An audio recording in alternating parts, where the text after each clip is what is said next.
Hustle's looking good at the 200. He opened up the margin. He's 2 lengths Sarita. Light Fantastic can't get there. Hale, a real champion at the 100. Weekend Hustler by 3. Sarita holding second, but Weekend Hustler.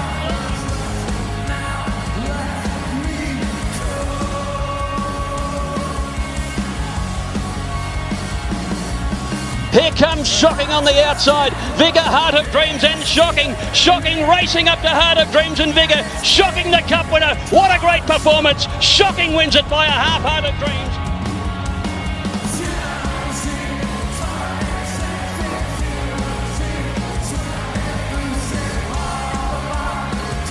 Hartnell below the 200. Humidor's a real threat. Hartnell joined and headed by Humidor. Humidor with a powerful run. Sprints away. Oh, what a big sprint coming up for Humidor. Bolts in.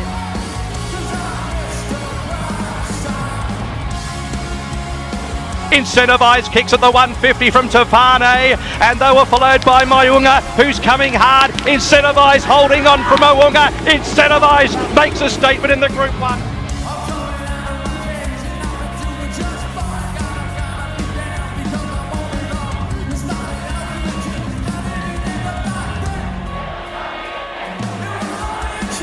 Alligator Blood, 150 metres to go, 2 lengths in front. I'm Thunderstruck, needing to get there. Alligator Blood tiring. I'm Thunderstruck over the top, rumbling hard, and got up.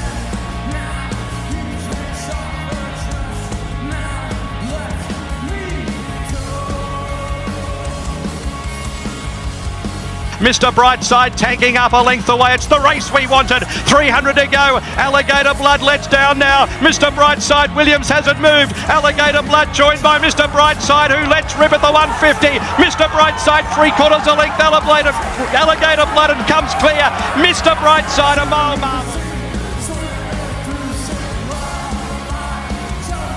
At the 150, Pride of Jenny's digging in, 3/4 a half. Mr. Brightside wearing her down. Pride of Jenny, Mr. Brightside, stripe to stripe, but Mr. Brightside back to back. A net, Mr. Brightside.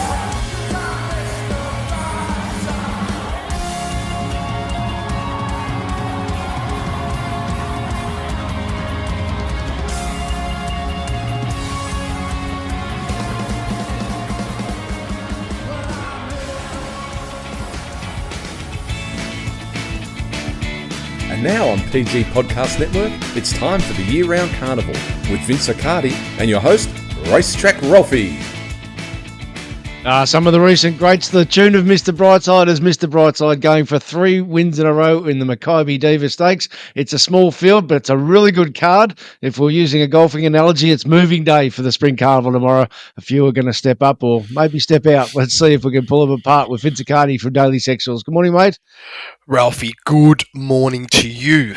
Oh, this is a good card. We don't have to spend much time. Unfortunately, we went Melbourne rather than Sydney this week. We don't have to spend much time with Flemington. The rail's true. The track's good. The weather's going to be perfect. Liam O'Keefe just has to mow the lawn, and he does that pretty well. Yeah, he does. He's one of the best players on the planet, and he's only young. Goodness me, what will happen in another 10 years from now? They're not going to be able to replace him with a robot, Ralphie.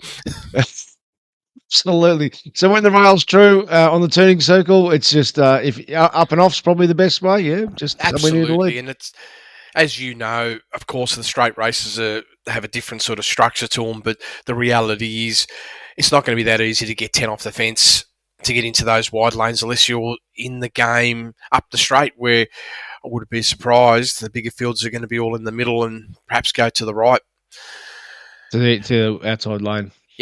Middle to outside. All right, well, let's start with the Makybe Diva. It won't take us long. Normally when we do these, we do a real deep dive into the Group 1 races, but this, we only got the 6 runners, and one of them's not a contender. The other one's the champion, Via Sistina.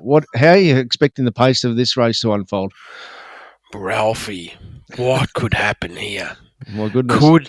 Could Willow stack him up? Could he run it true? What's he going to do? This is going to be the real big question, because be no surprise if we're 10, 20 below benchmark, 10, 20 lengths. I mean, that's got to be on the cards as a consideration. Just has to be.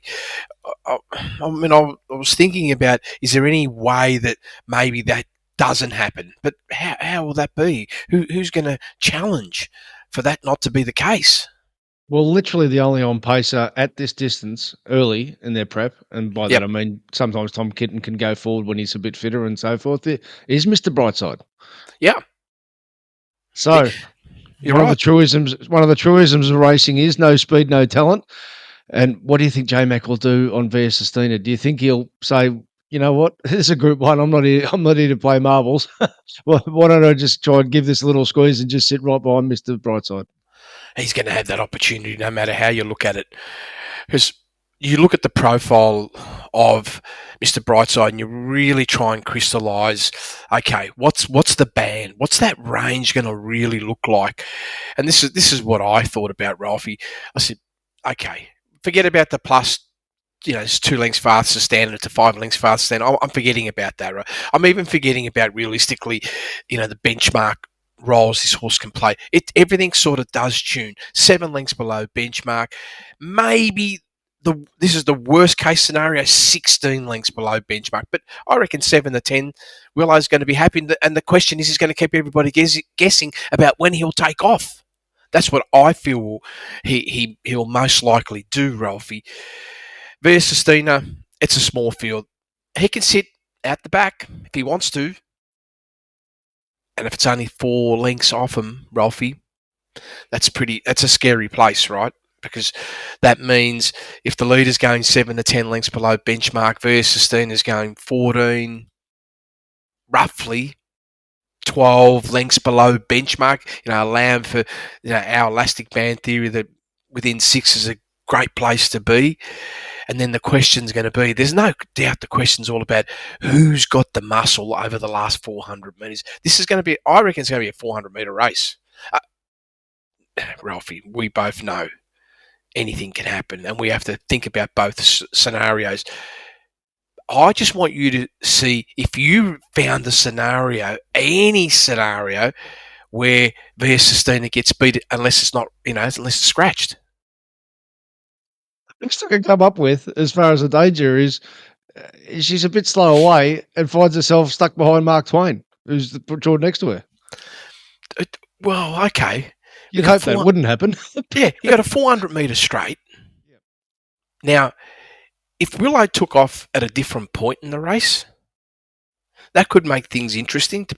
Instead of waiting till you get to the home turn, maybe if he picks a different number. But the problem is, I don't see any point where Willow can put 10 on the horse. This is 10-length lead advantage over any horse in the field. Maybe other than Mark Twain. Maybe not even that, right? Yes. How does that happen? I can't see it, Ralphie. And also, we do know this, Ralphie. It came back from Shartin. This is Mr. Brightside. Has produced a performance 0.7 below benchmark. Its history, from a first-up profile, is off. Now, it doesn't mean the horse is no good. It just means the horse is 3-4 lengths behind. I do feel that run was a great tune-up. You've seen the massive blowout the horse had over the last 400 metres last start when it lost almost 6.5 lengths of velocity and just blew up and needed the run. And why? Because of the tempo early, plus 3.3. And normally, this is easy for this horse to be able to cope and handle, but it just couldn't cope with that. So there's going to be great benefit. I have a lot of confidence this horse is going to lift. I'm not suggesting we're going to see the Brightside of old, but what I am suggesting is we're going to see a lift, and therefore Willow will have the opportunity at some stage race to put tension in. Where's he going to put it? In a 1600-metre race, what I've learnt about Brightside, he's got the capacity for 2 pressure sections. He can put pressure from the 12 to the 8 and from the 8 to the 4 without any issues at all and make it a contest. But the problem is, the contest is for who? That's the problem. Who's the contest for? So it's going to be with that small field and the query about Mr. Brightside, whether the best is behind him. And we were suggesting that before he even went to Hong Kong. Yes. The great horse is going for 3 wins in a row in this race, but his 10th Group 1 win. So he comes, but the one thing that he and Antino do versus Aliana and Via Sistina, I'll get you to pull this apart, is the Memsey was a fast race. The Wing Stakes was a slow race. And I'm talking, of course, of tempo, not talent. So, many times over the years, a slow tempo can get you beaten against, horses coming off a fast race. But she's just such quality. It's still hard to envisage for mine. Yeah. You're talking about Aliana, right? Well, both Aliana and Via Sistina come through that slow race, which was, obviously rain affected as well. So that first section, what they did compared to what the runners were forced to do at Caulfield was totally different tempo wise and obviously track condition wise. Yeah. Well, we knew from when we pulled the race apart with Aliana and Via Sistina that there was optics issues around that the margin looked close and tight, but it was really unfair because the energy distribution for Via Sistina was very different to Aliana, and that's hence the reason why they looked compressed. They had to put big moves in the middle, both horses, like their mid-race squeezes were phenomenal for 1,400 metres. We're talking about like 19, 20 lengths faster than the standard over 400 metres. You're talking in excess of 3 seconds of burst of speed. It has a scenario, but you see, that also can be a massive advantage today. Because if it was fast tempo, it could be different. But because I just don't see it, this helps Aliana a lot, Ralphy. And, of course, Via Sistina. Now, Antino, on the other hand, when you look at that horse's setup, 0.8 above benchmark for a split time over 1,400 metres. That's, pretty much from the gates to the 800 metre mark. 8 to the 4, 1.7 lengths faster stand. So increasing its pace. Had a massive blowout over the last 400 metres. I was a bit surprised how the horse compounded so badly over the last 400 metres. I mean, sometimes the margin and all that doesn't reflect it. But when you look at that last 400 metres, the de-acceleration was 7.5 lengths, Ralphie. And I attribute a lot of it to all conditioning, but beautiful scenario to not be flattened by the run and to have a sharp elevation second up. Now, this horse is versatile. He could make things interesting in terms of where he sits early. Providing the horse jumps, he has been a barrier rogue at times over the years, but obviously that's the Chaos Series. But on pure talent, I'm just put the filter on this, Vince. His mile time is better than any horse. Mr. Brightside, the multiple mile winner, of course, Via Sistina. Now, she was obviously, she's had limited exposure at mile and certainly hasn't been set for miles. She's not set for the mile tomorrow either. Her grand final's still the Cox Plate. But it's still worth noting that his best over a mile is better than any other horse in the field. No question, the horse is, outstanding at a mile, Ralphie. Absolutely outstanding. And Profiles, did, again, return softer, but only marginally softer than the previous prep. We're talking about 3/4 of a length. So that's pretty good sign. And then when I look at two different race shapes from, when you look at first up versus first up, this is Antino. This one was like a really good test, Ralphie, to get some real nice blowout without being flattened by the run. Because with the old story, the older horses, they need a little bit more time. How they turn up in their first up run can be a challenge for horses in their second up run. And it doesn't matter what a trainer does. They can't predict that all the time, what's going to happen in a race. And sometimes they flatten their horses because of the race, not anything that they've done. So could this horse lead, Ralphie? Antino? Well, if it jumps cleanly, I don't think Blake would be shy of doing it. And he's a master front runner, right? Oh, absolutely. Right. I mean, Willow's good up the front too, right? I'm not. But does Willow want to own the front? Or could Antino go and say, well, I'll take myself to the front if we're doing nothing? Because he might be thinking, in my view, very serious about how do I get Via Sistina beat? Yep. So I thought about that. Now, if that's the case, I'd say then we're going to be comfortable 7 lengths below benchmark. And not like 10, 12, 15. If you, like you said initially, might not get a clean start and just puts him out the back. If he does that, that also puts him out of the race because I wouldn't want to be alongside Via Sistina and match racing it over the last 400 or 600, especially on the home straight. I wouldn't want that. Now, if Willow gets a breakaway at any given point, or Antino if he happens to go forward and put a bit of a space on him between the 350 mark and the 250 mark, or even the 200, it's not easy to make ground when the rail's in the true position. You have to be extra good. That would put pressure on Via Sistina and Aliana and Tom Kitten to a lesser extent. I'm looking for ways how can Via Sistina get beat. I can't see it still. No. So let's round this off because we've got so many races to talk about tomorrow. Via Sistina's $1.85. The Whirlpool's in play tomorrow. So that means you got the Hong Kong punters who know James McDonald, who know Via Sistina. Is there any reason, A, you think she should get beaten, and B, if that's the case, she might be starting $1.50 tomorrow if the avalanche comes? Well, and I'm talking about the Whirlpool avalanche. If we go 2 preps back, 14, then Flemington second up, it got beat. Wet ground, yeah. Yeah. That's how it got. This race. The horse got beat. Last prep, first up to second up. First up turned up 2.4 above. This campaign's turned up 2.1 above Ralphy. And the race matrix, when it puts the lens on and says, okay, we're not going to look at all your adjustments that you make on the day. We're going to look at the blend of the last 6 runs leading into today's race.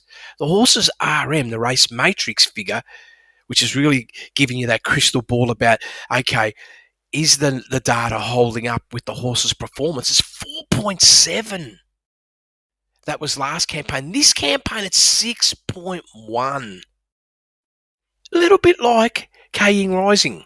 Kaying Rising improved 3 lengths. This horse here has come back and held its line, but on the race matrix saying, Accardi, you're a bit soft on the 2.1. This horse has gone a couple lengths better than that. It's more like a 6. And I'm going to myself, goodness me. If he just improves just a whisker from one run to the other, like he did, he improved 2 lengths, Ralphy, last campaign. When he ran 3rd, then he went over a mile at Randwick and won. He improved 2. Well, this horse is set to do exactly the same. So how do we do I would say, please yourself on how you spend your own money, of course. But I would say if you're keen on Via Sistina, I'd be thinking of taking you or taking multis today, because with the Whirlpool in operation, it's just a totally different beast, as we continuously see, Vince. And when they like one, they avalanche it. I don't think $1.80 is going to last tomorrow. No, you're right. You're right. Time will tell. Race 1 on the program, wouldn't normally do a benchmark 78, but I'm scratching my head about she's an artist. So let's make this. We'll pick up a pace here, of course. Yep. There's a big field. Big field generally says pressure, and she's an artist. Started serious odds on last start for a reason. Now, she got beaten, but actually in pretty good time relative to what is likely to be required here. But go back 2 runs, and this might be a space job. What's your prediction tomorrow with this horse? I love the way you position it. Might be a space job. Of course it could be. So, barrier 5, Ralphy. Big field, unlikely to have many scratchings because the track and the conditions on the day are going to be sensational. So, unless something untoward's happened, why wouldn't you be running your horse, right? So it's a big field. Here we are. We've got Willow again, right? What do you do from 5? He doesn't have to do a lot. It just gets back down to what happens in that first 300 metres. Now, a lot of the times, as we've said in the past, Ralphy, it all comes back down to where they're going to race. Are we going to see a split? Or are we going to just see one giant pack trending towards the middle of the ground to the left? Now, probably today, we're just going to just cross-check. I haven't looked to see if there's any 2-year-old trials or not this morning at Flemington, but it'll be very interesting to see the scenario with the outside part of the track, if that's had any work or things are done. Because what they will do is, if there's some sort of a challenge there, especially if they have trials up there, the outside part of the track isn't as favourable as what it normally is. Therefore, we know then it's going to be a high, probability that we're going to sit to the middle And very, very late only will they try and fan. But this is race 1. It's not race 9. If it was race 9, I'd say guaranteed late in the day they're going to try and arc for the hard right outside fence. But here we are. The middle of the track looks prime. But if you go right to the inside, is that going to help you? I reckon you're going to be in a big disadvantage. So Willow's key is going to be this. If he can blend in and creep, and by the time he gets to the 400 metres, he's in, around that lane 10 scenario or a bit wider, then he's got his chance to just stomp the field. But if he doesn't, he's going to have to give away possibly his advantage, because he's got a genuine length to 2 lengths edge on this field. But that advantage will be taken away if Willow doesn't make moves on the inside. I think he'll be. There's a number of factors here, and one of them is I don't think he'll be looking to make a blue for Kiramara early in the spring. No, well, should. It's just they want to get this win on board, qualify her for better races, and the springs ahead. So just to round off, if someone said to you, Vince, I absolutely guarantee you this horse is doing what she did this track, this distance, 21st of June. What's your thoughts? Well, and guaranteed no bad luck. Yep. Well, then we're probably comfortable taking the current price on off. What's around $2.40, $2.50? Yep. Yeah, I'd be comfortable because I'd be assured getting $1.30 a place, and you'd be saying let's play. Now,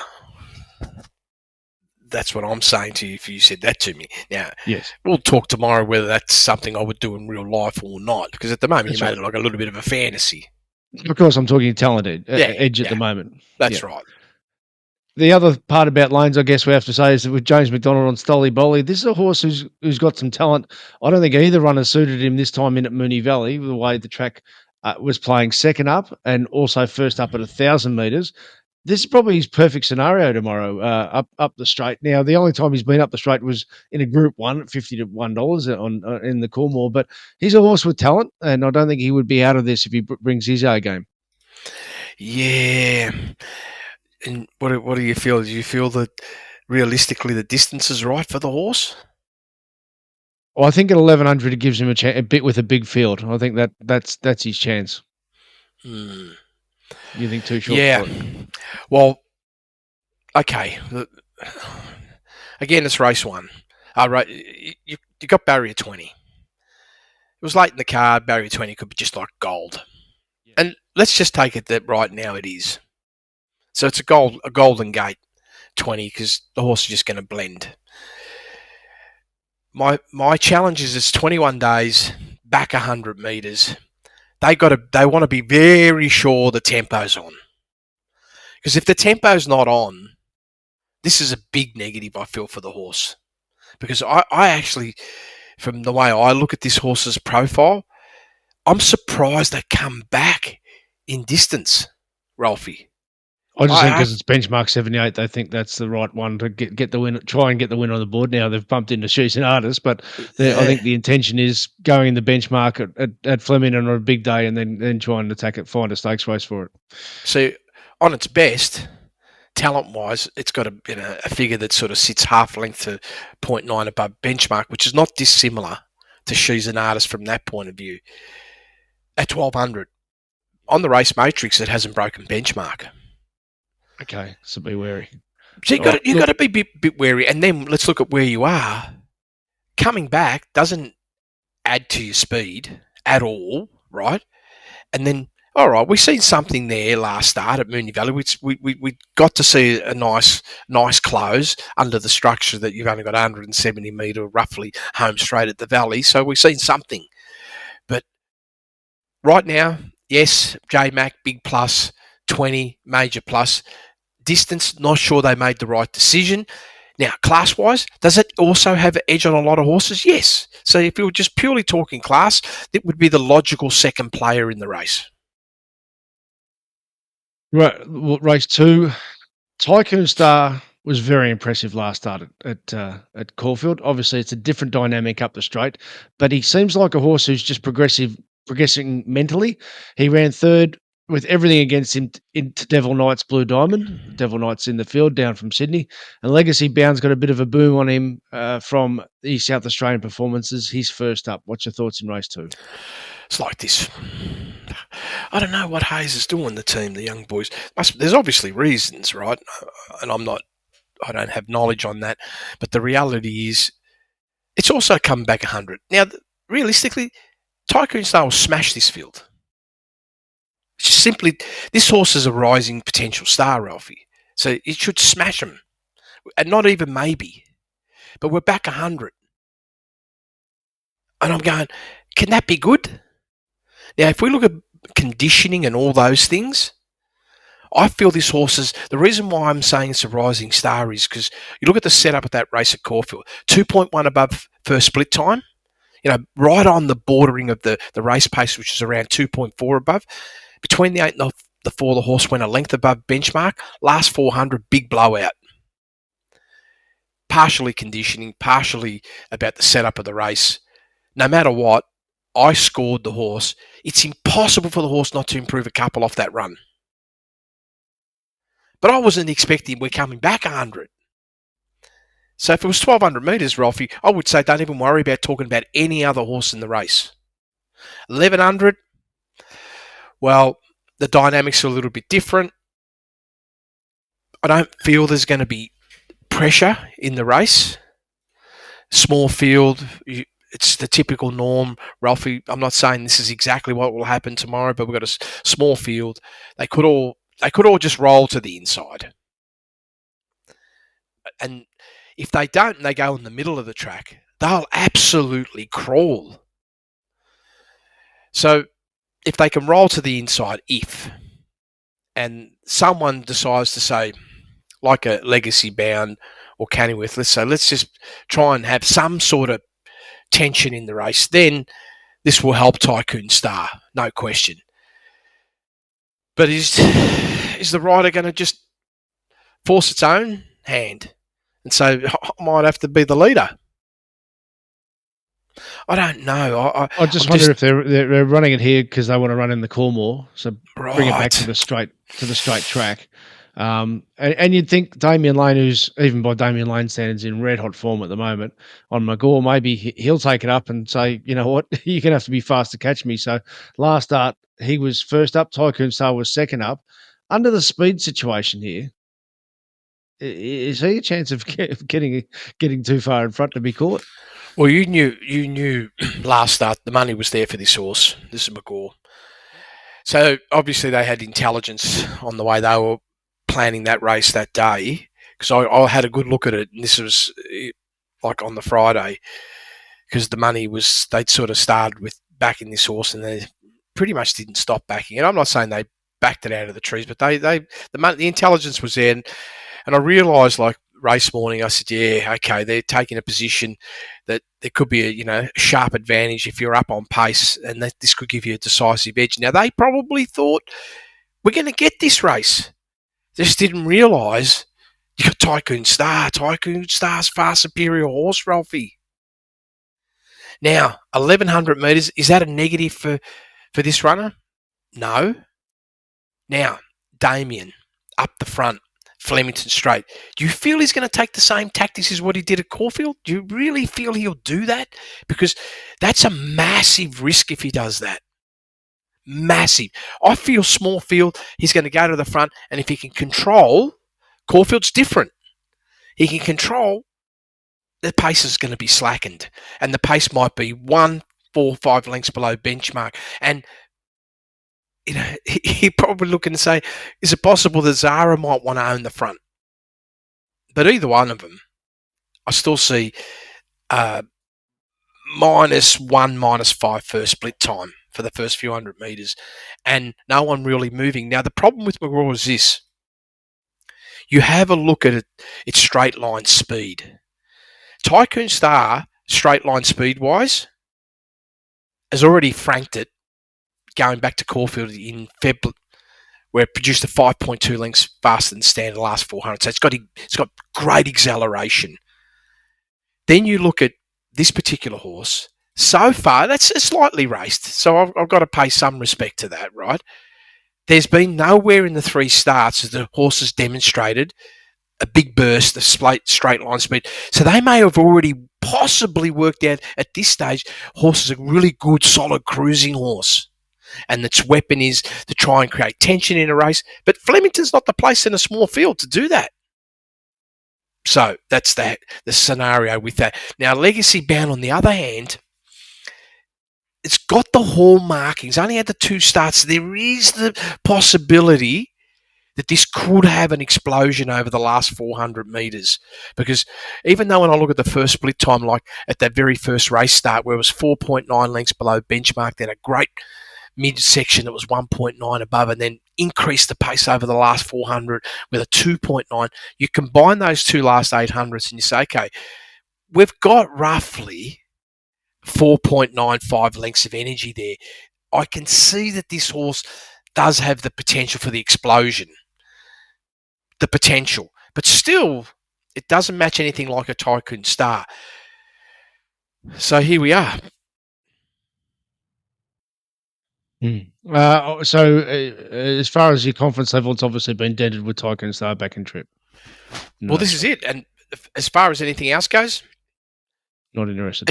No, because I feel this horse is going to be a rising star, Ralphy. Exactly. All right, you got Lone Modern Conference Race 3, so we won't spend much time here. But Vinrock, you've got most advantage. It's an easy track distance situation because he was a size produce winner, of course, last spring. He had the big boom on him, both in Melbourne and Sydney. He was a long way off Tycoon Star that we've just spoken about. Now, can he make the necessary elevation at 1400?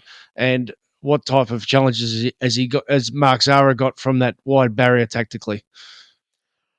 Well, I always come back to the first step. Hence the reason why I've marked it, in the lower range. Last prep, first up, 6 lengths below benchmark. This prep, first up, 5.6 below. So the horse is just trending to last campaign's 3 starts of -2. So this is what we're dealing with. And for whatever reason, nowhere have I seen any sort of pattern or blueprint that's showing me something special about this race. Now, mind you, this race isn't special within itself, right? It just demonstrates that this horse is in the right competition. What's Mark Zahra going to do? Is he going to lead? Is he going to own the front? And then what does he do? He's a one-paced horse at the moment. Now, if he puts a little bit of a test into it, which he's very capable of doing and can happen at 1400 with this field, he will always be vulnerable, but he'll be less vulnerable with the rail and the true. Hence the reason why I've kept it right up there. If the rail was out 6, I probably would have downgraded Vinrock, Ralphy, because this horse likes to race with tension and is pretty much at this stage only demonstrating one-pace scenarios, and therefore always becomes a sitting duck for any horse behind it can run it down. But with the rail in the true position, it gets a little bit of an edge. It's all going to come back down to how tactful Mark Zahra is going to be and whether he's just going to snuggle in behind him, but he's going to be right up there. And hopefully at some stage there's more pressure to take the sting out of the tail of the other horses to help his chances and get an advantage because the rail's true. Last Saturday at Moonee Valley, we saw a lot of fitness versus talent wins. And by that, I mean horses who had a race or two advantage over horses that maybe were a bit better than it.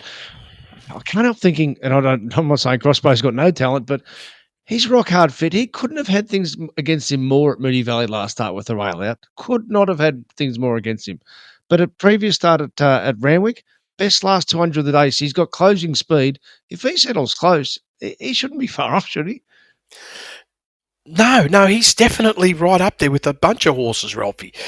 There's no question. He's right up there. He's got the right, field structure. All those things, they're all positives. There's no negatives. For me, my biggest problem is, dealing with runners that probably the riders can't afford to make too many errors. Like they've got to get everything bang on. Now, they've got a chance here, but I mean, they can't make a mistake. They can't get a step wrong because they get a step wrong, they're going to be vulnerable. So when it comes from a betting perspective, that's always be a risk, right? Our risk increases because that they can't really afford at this stage to make errors in a race because of their capability. All right, we move on to race 4, the 1100 metres. Big field for the 3-year-old fillies. To date, not a lot have done much on the clock, but if Inkaruna turns up with her best from last prep, she's probably entitled to be favourite. You've got My Gladiola on top. It's had a run. It was a good run at Caulfield, and it's since had a good barrier trial as well. And Johnny McArdle's always had a big opinion of this horse. It started single figure odds in the Blue Diamond. What's your thoughts on this race? Yeah. Yeah, it is interesting when you look at this race within itself. First of all, Inkaruna's had a decent break. Trial was really interesting, especially when I look at what the horse did between the 6 and the 4, plus 2.6, last 400 plus 2.9. They are all big. Yes, Inkaruna, yeah, from the 2nd to the 9th. That trial was really, really sound, Ralphy. That was race simulation for as far as I'm concerned, and that can also be said with My Gladiator. They were both in real race pace simulation, and I always see that as a positive. We have known in the past sometimes horses get flattened even from the trials, but this wasn't like out of this world. They were just simulating solid race pace. Definitely from the 400 metre to the finish line without question, and that's half of the trial, right? Yeah. Many times we've seen races where they just had a 400 metre sprint, they just got half a run. So these horses definitely got clear-cut half runs, with all things being positive for the horses, not negative. Now, in terms of the figures, when I look at the trial, Inkaruna, you're looking trending wise off that one trial, sort of sits solidly around the 5 to 7 range below benchmark. And I'm only pointing this out because I want to get a sense of what that means going into a race. Well, if you look at the first up run for that horse, which was back in February at Sandown, it turned up and ran 5.4 lengths below benchmark.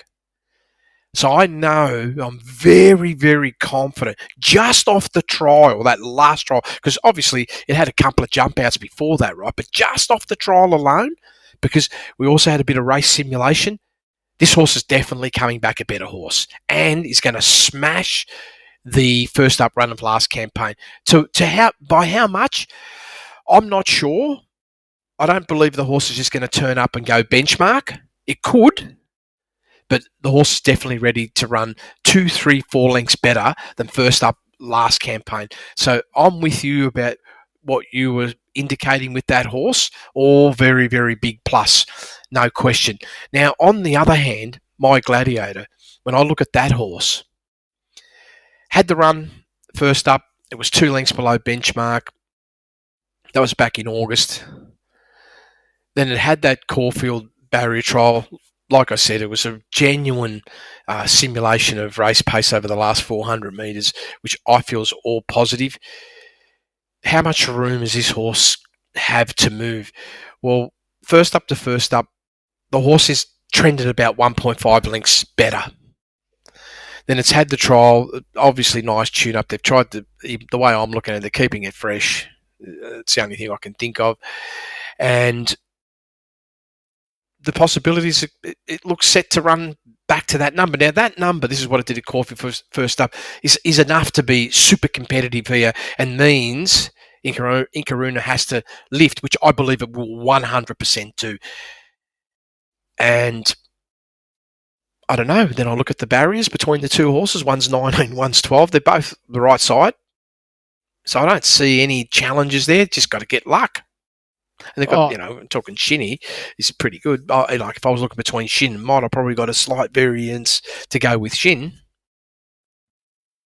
Like a couple of things to add to the Inkaruna argument, and I'm talking about at 750 each way. One, that Randwick third. Now, it was second up that time off a bit of a break, but there's a good argument to say that was the 2-year-old race of the season. Tempted beat Mahuna. In super time, it ran third. Fourth, Tupacara, beaten a nose last week. Fifth, Savvy Halley, since returned to stakes winner. So there's not just there's form out of it, but there was just time on the day, and that last in that barrier trial that you said had merit, Vince, which I find really interesting.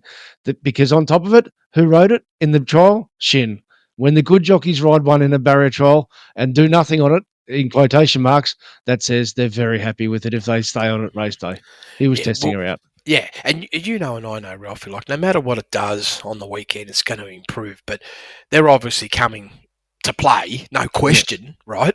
That they're coming in if the opportunity allows itself. They're going to be looking at victory. I mean, it's I can't really put it any way. Now, if the horse turns up first up and runs benchmark, hand it the race now. Well, there you go. That's nice at that price. Race 5 in the program here. Some good, tough horses here. Several of them first up. So part of the puzzle is how forward do you think they're going to be? What type of tempo do you think they're going to roll along in race 5, like I said, with several resuming? Good possibility. I've marked the tempo even. Now, maybe, I'm wishing for that. But realistically, when I look at the profile of what appears to be set up from a forward motion point of view, who's going to sort of want to, put a little bit of tension, like be part of that pack, not necessarily leading. It's hard to see the race run softer than a -2, unless there was some dramatic winds, Ralphie, that would force them to go a lot slower. I can't really see how that's going to happen, anything slower than that. But I can see comfortable benchmark in either side, -1, +1, totally realistic. Could there be any possibility as well? And we've done this in the past, Ralphie, where we've had to sort of think about, could there be a chance they try and tear a bit and put, real pressure? Well, I had a look at that. There's always this chance that, who knows, maybe Yendall might say, let's go, and we can go +2, +3, +4, +5. That's possible, right? But realistically, when I look at where they are in their campaign, that wouldn't be the smartest thing to do, right? But I'm not the rider. I'm not in there in the moment. Maybe they have Gerringong out. Sorry, but what about Gerringong out wide? The Waterhouse Bot horse who went forward last start. She's got tactical versatility. I just wonder if Gay doesn't like worrying about wide barriers. In other words, she likes putting him on speed wherever they've drawn. I hope they do that. Yeah, that'd be nice because we'd be guaranteed +1, +2. Benchmark to 2, right? We'd be guaranteed that, and we'd be guaranteed that horse going to run last. Right. So you've got Transatlantic on top. A couple of things with Transatlantic. On the summer and the winter carnival, he got a big run in Sizzlers a couple of times. And what I did note was that on both occasions there was a quick backup. He's entered for the Rupert Clarke next Saturday. I reckon this is the tune-up run, but I don't think Black Shin's thinking that. So on quality-wise, he might improve again next week, but what's your forecast with him, given your IVR forecast requirement for the hurdle rate on this early edition is just 0.2 lengths above benchmark? Ralphie, I think we've got a pretty strong racehorse here, right? Yeah. No question about that. 2 preps ago, horses, peaked with a +2.9. Race matrix, not franking it, but franking it clearly above benchmark. Last prep, that Eagle Farm run, we're at 1, decent size field, +1.2, bang on in terms of what the race matrix was sort of indicating. You have a look at the way that race was run that day. It was 6.9 lengths above benchmark early. Heavy slowdown in the middle before a rebound over the last 400 metres.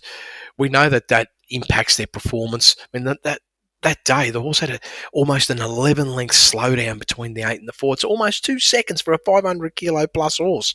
And then it rebounded and almost got to benchmark over the last 400 metres. So this horse got all the markings of talent. Last 2 preps, first up, there was the one at Rocky and then there was one at Eagle Farm. The signal is 2 lengths, roughly to 3 lengths below benchmark is the kicking point. But what I note is different this time is when I look at Golan, this is a shorter break.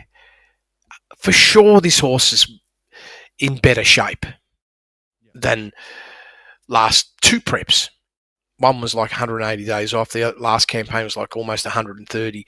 So I'm expecting this horse to blitz that first up profile of like roughly 2 to 3 lengths below benchmark and turn up, run benchmark +1. That's going to be a challenge for everybody. No doubt at all. That's why I put it on top, Ralphie.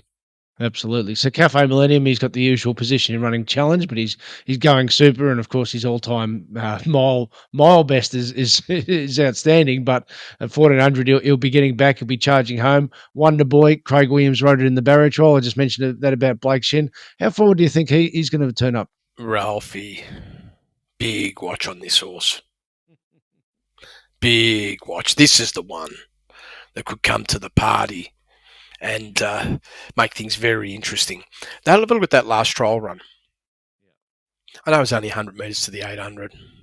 I don't pay a lot of credence to the -6.2, but let's just look at what happened after that. So this is at Mornington on the 27th of August. No, I'm looking at the 13th of 8th. Oh, sorry. Okay. Yep. Yeah. The jump out since, yeah. And then you look at the jump out, the other jump out, there was the trial I'm talking about. Like you look at the setup here, 2.4 above benchmark between the 8 and the 4. The mid-race squeeze now, it's only 100 metres, Ralphie, so I got to temper myself a little bit, but it was almost 9 lengths. So what I seen was like this super sharp acceleration, like excellent acceleration, absolute race simulation, and it gave me a little bit of a look about your capability. And then I look at the breakdown of the micro splits. And so we've got a fair dinkum fartlek setup here. We had 8 to the 6.1 above, 6 to the 4, 2.4 above, right? So we've got a surge, spike surge. 4 to the 2, I couldn't believe this, Ralphie. 0.1 below, a 2.5 length slowdown, and then rebound with a 0.7 above. What a lovely way to tune up your horse. And at the same time, say thank you very much, you've turned up and done about roughly around a 4 lengths below benchmark trial, but you kept at least 3 lengths in the locker on the trial. And you got great cardio work out of that for your aerobic capability to step into this. Dangerous, extremely dangerous. And I would almost say to you, be nervous to be backing against it. Well, he's $8, so and going to get the perfect run. Another one's going to get the perfect run. I just want to wind off with this one because it's $8. I was scratching my head why Warning was soft in the market last start, and then so Seppels smashed it. Yeah, but it's shown some talent. Big weight last start, drop in weight, ready for the Group 1 season. We don't look at weight, but we look at weight via the trainer's intent.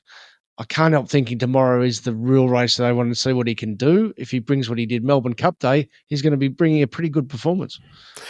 Yeah, no question. There's no doubt about it that the horse is definitely on that mark. And, my problem always is when I look at these patterns, but it's he can do anything. That's what I'm saying. Yeah, I've got to remind myself. Just look at the market is what I'm saying, because if money comes for it, that's why. That's the right way to look at it too. I agree with you, Ralphie, totally. Because swim with the tide. Pattern-wise, I'm a bit I'm half cold, right? But in terms of the stable, there's no way you can just sit there and say, oh, yeah, he's that formulation of the pattern's bad, but not for this trainer. He can do he's demonstrated so far that he can do almost anything. Capability-wise, though, Ralphie, he still really is only a benchmark horse, though, isn't he? So he needs others not to turn up. Yep. All right. So Wonder Boy's the one on real come to play situation, but transatlantic on talent. Yeah. We'll talk business further in the morning. Race 6, Bobby Lewis. Now, it's the first of the Whirlpool races, Vince. So, again, I'll say if you like one today, it's probably as good at odds as you'll end up getting. So, it's up the straight. It's a few that are resuming, a few no doubt set for this with the 300,000 on offer. Your race speed profiles is settled, and this is the early edition, so there'll be adjustments tomorrow when we talk business. Airman on top, no doubt on his peak figure. Yeah, well, I always have a starting point just when I do form. Mind you, I've been talking the way I've been talking with you, Ralphie, and I'm being as transparent as I can be. But make no mistake, it's not like an easy card where you can just, absolutely just throw the dartboard. It doesn't matter even if you don't get anywhere near the centre, you're still going to just collect money. It's not as easy as that, right? Sure. you need to have a few things in your favour. So I like to just start off is understanding the profile of horses and who sits on top from the way we do it, Ralphie, with the benchmarking process, just using sectional times to identify who's the classiest horse. It's hard not to have Airman on top. It's just very, very, very hard not to have him on top. I mean, first of all, he's got a profile from last campaign, rock solid, plus 2.7. So when I have my graph, like that's a strong benchmark figure, right, in terms of your capabilities and what you're able to do. And then, this is what you'll love, Ralphie, and I know you've already seen this for sure in the platform. Last start of that barrier trial, 2nd of the 9th. 2.7 below. Race matrix. I've been working on how to use the race matrix for barrier trials. You know, at the moment, I'm probably still like a bit of a scientist experimenting there. So I have to hold myself back to say, well, I can't just completely believe this is it. But I wanted to get like a framework, like an engineer. What's the tolerance look like? It's 0.7 below to 2.7 below. And then have a look at what it did in the trial, though, to give us super confidence where this horse is at. Love it when they're 1,000-metre trials or longer. I love those trials because we can have more confidence. 8.7 below, first couple of 100 metres, 250 metres. Beautiful move between the 8 and the 4. Almost 5 lengths, so we're getting almost a second of speed. And then nowhere to hide. Bang, huge last 400 plus 5.4, Ralphie. And I just sit back and said, well, that's the best I've seen you trial in a while. That was the first thing that I said to myself. I said, wow, you smashed what you did with your previous 2 trials, you know, from sort of July to August. And I said, oh, they've tuned you up superbly. And then I look up the top and go, J-Mac as well. And I'm just sitting here saying, what's there not to like? 1,200 metres. And I want to point this out. Last campaign, or 2 campaigns back, it was 2.6 below. Last campaign, it was bang on benchmark. This horse never trialled better. So I'm expecting there's the bottom floor, unless there's traffic and challenges in the race that are unforeseeable. The floor for this horse is not less than benchmark first up. No way is this horse running below that. In fact, the trial indicates to me we're going to see a horse that's going to improve another 2 or 3 lengths. Now, we might not get it all tomorrow, but if things are clean and J-Mac gets all the right space that he needs and he can launch when he wants to, because I love horses at Flemington that have got excellent straight line speed. Well, this horse, have a look at what it did 15th to the second, Ralphie. Last 400 metres plus 8.2. Who's going to hold that out? So that's $9 range now, and J-Mac's on the World Pool's in play. If he's fit, now, when I say, I'm asking myself this, but I'm answering it too. 3 trials and what you've just described, he's fit. He's turning up fit. Oh, now, no, you're right. 2.7. That 2.7, can I remind people, you're talking about the 5th of October, beat Marzu and Bella Nipotina, who then won the Everest from Giga Kick, who then ran second in the Everest. That was Everest form. So it was very real. And in that barrier trial, third was Jolly Star, 4th Steffi Magnetica, Group 1 winners. So there's you've explained the times, and I'm explaining the context around it. And $9 is a very nice each way price. Yeah, and this is why, Ralphie, Ralphie, when they sort of get a bit wider in the market, I'm doing everything to push them down, right? Yeah. Just because I don't want to get caught myself and be an idiot, right? I'm not saying I'm not stupid sometimes, right? But the reality is, right, I'm trying to, it's the old story. You got to keep the ego out the way. Just look at numbers, facts and figures. And I just sit back here and say, hello, what other signal do I want? Can't you see it? Are you looking in the mirror? Can you see what the numbers are saying? Everything's pointing. We're turning up and we're going to run big, and only bad luck's going to stop us from being in the money. It's one horse I don't want to not say. Arkansas kid's favourite. He's well exposed and he'll run well.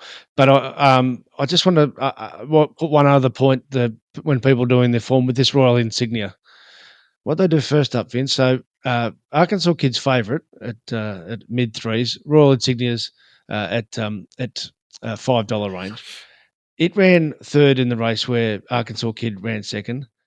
Barrier 1 stayed barrier 1. Where was the worst place on the day, Vince? It was barrier. It's staying on the inside. Yeah, of course. Since had a jump out, I'm saying this is a G-Beg horse who is coming to play, and we're going to see how good it can be. Now, I'm not saying it's going to win, but I am saying this screams trainer's intent. Yeah. Well, what we've seen on a couple of occasions, one at Sandown back in January, where it produced the 8.3 above benchmark last 400.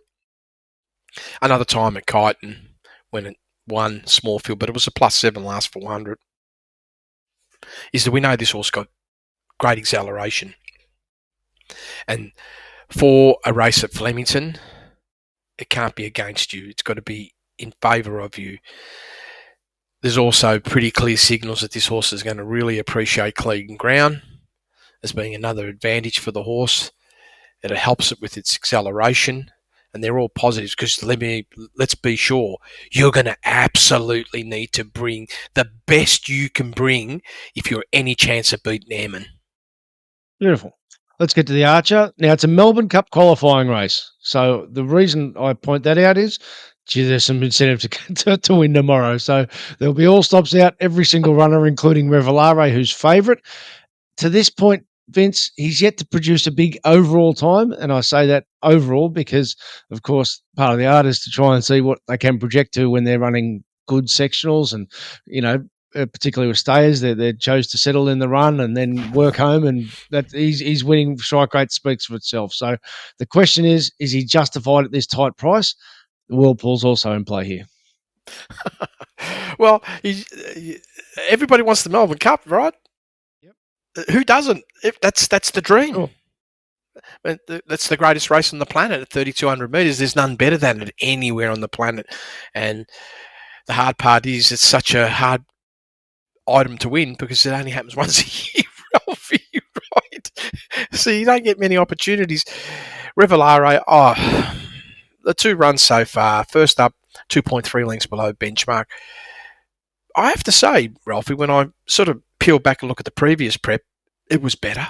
It was a couple of 100 metres longer, and I sort of factored that in, saying, okay, it was 16 and not 14, so naturally going to go a little bit better. And it was really in line with what it did second up the previous prep at Seymour, around that 2 lengths below benchmark. Matrix is going slightly inferior to that, but this time, bang on. No pace in that race over a mile. The horse was travelling 12.9 lengths below benchmark, and the leader was going virtually 10 lengths below. So it was in a perfect position, made good move all the way through to the finish line. I did see that there was a tank out over the last 200 metres of about 1.6 lengths, and I said, that's perfect. Means you're going to evolve. Now, second up, we went straight to 2,000, and we've seen it many times when you go first time 2,000, the prep early, you could have a negative regression in terms of performance, and this horse went about 3/4 of a length inferior. But the weird thing was this, and it won, right, is when I put the race matrix on it, the matrix said, yeah, the performance was better than that. It was almost benchmark. So I had to sort of recalibrate a bit and re-look at it and said, okay, here we are. We've gone 4 lengths quicker through the first section than first up, minus 8.1. We also went virtually 4.5 lengths quicker in the mid between the 8 and the 4. The horse almost went benchmark. Then the horse had a slowdown, Ralphie, and this is the part. A 2.3 length slowdown between the 4 and the 2. And then rebound with a 0.7 below benchmark last 200 metres. So that meant for me that, yeah, that run was very close to benchmark. And now we're up to 2,500 metres. Well, that can't be a bad thing for the horse. I mean, the horse is showing all the signs that we could just be staying forever. Yeah, Rob Hickman's made no secret. He thinks it's a genuinely good horse. Of course, he's down as a Melbourne Cup winner, coming from the Team Williams background. Bird Dubai, I can't help thinking if the robots go 2 horses, this will be one of them. First Australian prep, third up, won a distance race. this prep, he's third up into a distance race. He goes from 60 kilos to 54 kilos. And again, I say that not via the use of the weights that we don't use, but via trainer's intent and via how I think the market's going to like it. So what's your chances with Bird Dubai? Well, this also hasn't had a stack of racing or anything like that, but if we go on OS Talent, I did look at its runs. I pinned the horse around benchmark 0.1. So benchmark, right? Look, if you were a real scientist and you're going to say, no, you got to go to the letter of the number, okay, 0.1 above. Now, when I look at all the previous performances, the best I could find was about 2 lengths below benchmark. So it's a little outlier, right? The benchmark, which means that maybe I didn't pin it perfectly, but I'm taking it on, my typical way I do things. I've been doing it with the international horses for a decade now, at least, doing a bit more. So I don't want to change my pattern, but I've got a few extra tools to look at and say, okay, well, we're going to line you up. Your benchmark -2 profile. In Australia, in that first campaign, 3 runs, the last run when it won at the Valley was 2.5 below benchmark, pretty much franking the OS profile. And then I look at the structure of that race, probably wasn't perfect in terms of did you get every opportunity to put down your best possible performance? Well, 12.1 lengths below benchmark first split time. Nice move in the mid-race of about 10 lengths. Slight deterioration overall last 400, but only slight. And then they put it away. Come back this campaign. Good news is I felt the horse come back genuinely a length and a half better from the previous prep. And this now gives me the signal that there is this possibility the horse is going to trend towards what I've pinned its OS peak as benchmark with a 4.6 below. Race Matrix is also indicating the horse has come back clearly a length better. And then that last start at Moonee Valley, I look at the setup at that race there, 3.2 lengths below benchmark. About a length and a half improvement from 16 to 2000. I looked to see where was that improvement. Well, it was right across the board. It was slightly better through the first section, even though going up 400 metres. It was clearly superior in its performances over the last 2 sections. Between the 8 and the 4 was 2.2 below, about 3 lengths up. And I was taken by how well the horse went over the last 400, almost got benchmark and actually broke benchmark last 200 metres. So I said, this is really nice platform for you now to go 2,500 following the pathway of last campaign and the potential to probably score benchmark. And I do feel you've got to run near there, Ralphy, to be winning. I don't feel you can do less than that. Yeah, like I said, I think the market's going to come for it, and if that gives you that confidence. Tomorrow I'll touch any horses. I'll ask you any horses to include in quaddies. The last 2 legs look very skinny on paper. I wish they were always on paper, Vince. They're not, but let's just get cut to the chase with them both. Lazura was super first up, and if she brings what she did at Rose Hill last prep, she just stamped herself as a real horse on the rise. She's short favourite. She might even be shorter tomorrow, but the Whirlpool isn't on this race. It's worth saying. Races 6, 7, and 8. So Whirlpool isn't on this race, but doesn't matter. There'll be people liking Lazura, James McDonald, Chris Waller, and Talent. Yeah. Wow, what a return, eh? 0.5 above benchmark.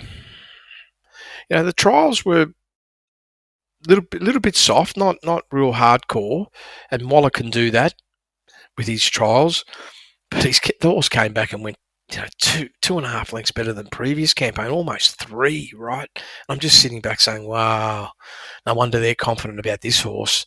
Look how well it's come back. In last campaign, it peaked with a +1. It's almost produced that first up, and I feel that the horse is going to be brilliant on clean ground as well. Well, that Rose Hill mid-March run, wow, what a performance that was. Yeah, and 1,400, how's that going to work against you? So nothing to dislike at all. It's the old story. I always think about this, Ralphy. Might be silly of me, but I always think about how many winners can J-Mac really ride tomorrow, right? That's all, because you can't. Well, I mean, I don't want to say you can't ride the card. Anything's possible, but realistically, I'm always saying which is his best 2 or 3, because I know he's very capable of doing that. This has to be one of them. We'll spend a bit more time on these two races tomorrow, but just to wind it off, Globe in the last race. Again, if he comes and brings what he did last start, progresses from what he did on his terrific first up run in a fast race, won by Hard to Cross, he'll be entitled to it, but he's short price too, won't he? Yeah, love the fact that they gave the 21 days. The stable must be just like over the moon with the way this horse came back. That run first up was sensational.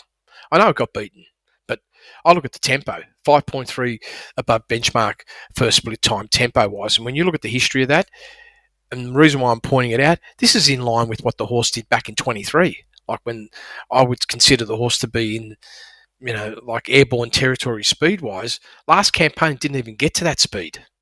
So when I say last campaign I had one run, the one before where you had a full prep.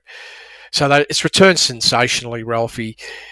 I also note that the horse definitely blew out from the speed of the race of that first section.